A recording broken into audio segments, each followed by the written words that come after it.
ఇప్పుడు మనం దినేష్, రోహిత్ అనే ఇద్దరు స్నేహితుల మధ్య జరిగిన సంభాషణ ఏంటో ఈ స్కిట్ ద్వారా చూద్దాం.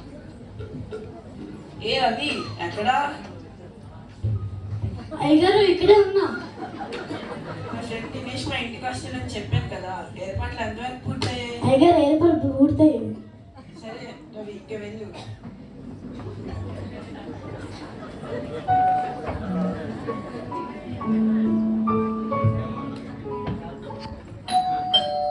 ఏ నా ఫ్రెండ్ దినేష్ వచ్చిండాడు.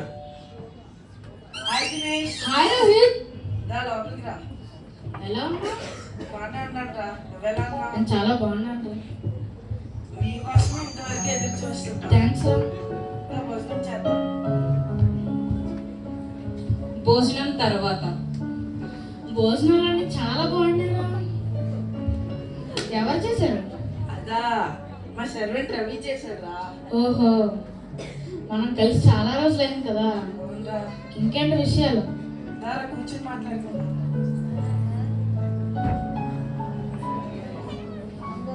ఈ బిజినెస్ ఎలా నడుస్తుందా?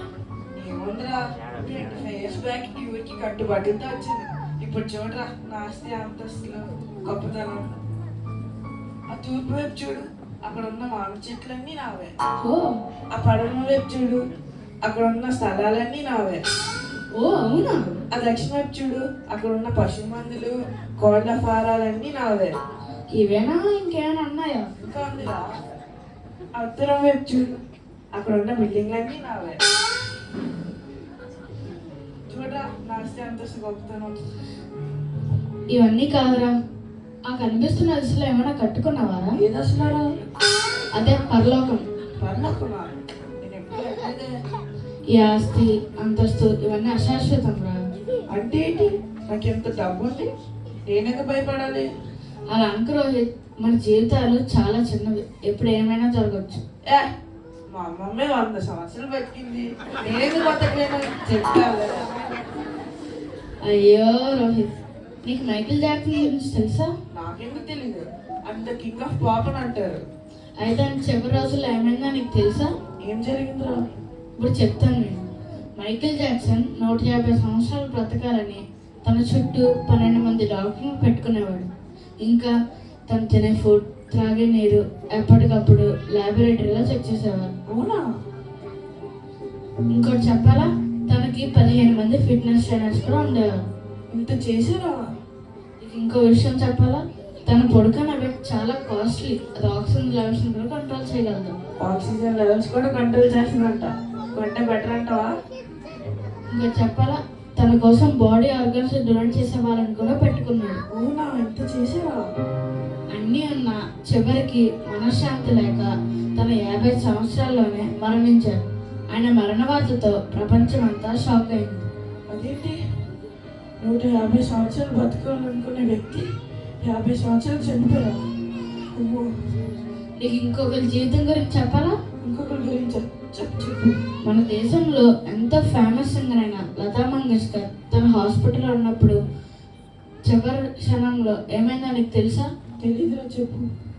తన చివరి క్షణంలో ఇలా చెప్పింది, తన డబ్బు, తన హోదా, తన ఆస్తి ఇవన్నీ తనని కాపాడలేవని, ఇంకా తన జీవితంలో అన్నీ ఉన్నా ఎటువంటి ఓదార్పు లేదని అశాంతితో మరణించారు.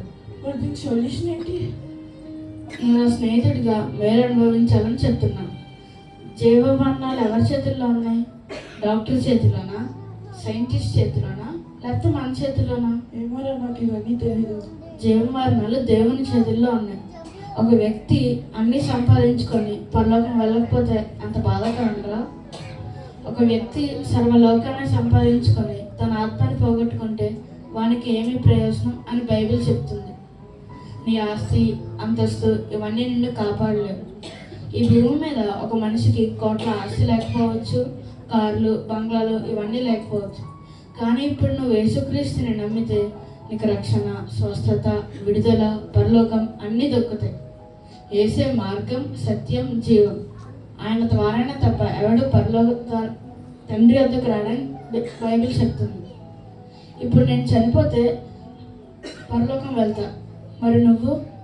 ఇంత చెప్పాను కదా రోహిత్, ఇప్పుడు నీ జీవితంలో సరైన నిర్ణయం తీసుకో. Thank you Dinesh. వింటుంటే నువ్వు చెప్తుంది నిజం అనిపిస్తుంది. నాకు ఆ పరలోకమే కావాలిరా. చూశారు కదా ఫ్రెండ్స్, దినేష్ చెప్పిన మాటలు విన్న రోహిత్ ఈ క్షణంలో తన ఆస్తి అంతస్తు ఏవి తనని కాపాడలేదని అర్థం చేసుకున్నాడు. అంతేకాదు మనిషి జీవితం చాలా అల్పమైంది. మానవ జీవితంలో యేసుక్రీస్తు లేకుండా చనిపోతే అది నరకానికి మార్గమని గ్రహించాడు. కాబట్టి యేసుక్రీస్తు ద్వారా మాత్రమే మానవాళికి నిత్య జీవం.